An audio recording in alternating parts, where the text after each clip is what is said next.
¿Qué tal? Vamos a ver un ejemplo de la ley de Coulomb aplicado a un problema con tres partículas en donde se tiene que calcular la fuerza en una de ellas.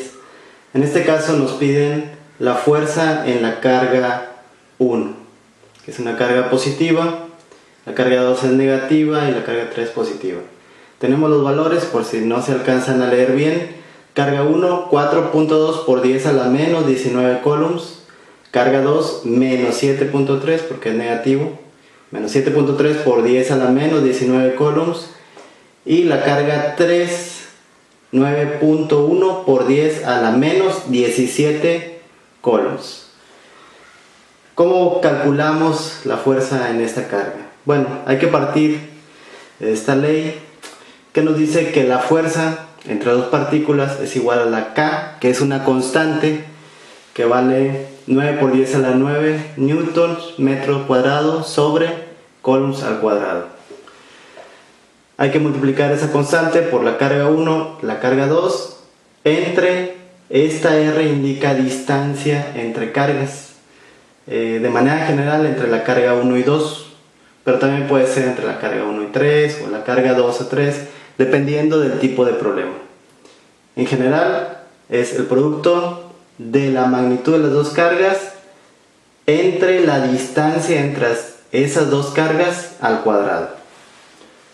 Cuando tenemos tres partículas, como en este caso, hay que separar el problema. Primero tenemos que aplicar esta ley para un par de partículas.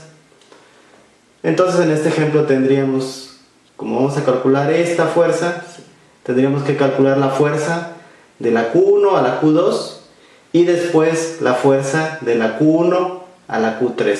Sumando esas dos fuerzas podemos encontrar la fuerza total. Antes de hacer las operaciones necesitamos calcular la dirección y el sentido de las fuerzas.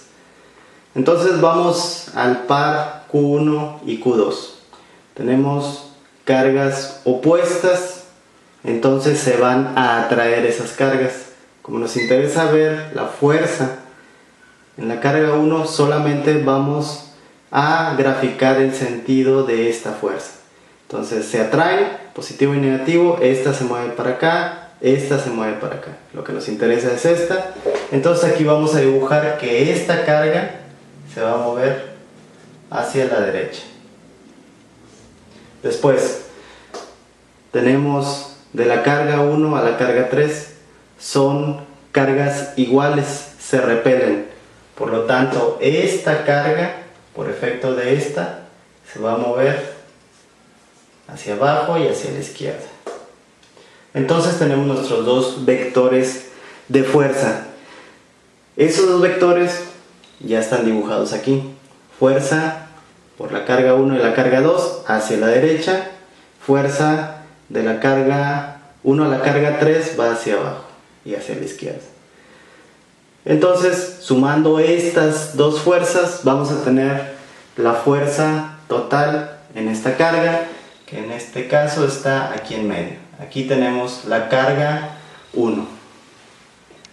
Para hacer la suma de esas fuerzas, bueno, hay que descomponer en componentes en X y componentes en Y.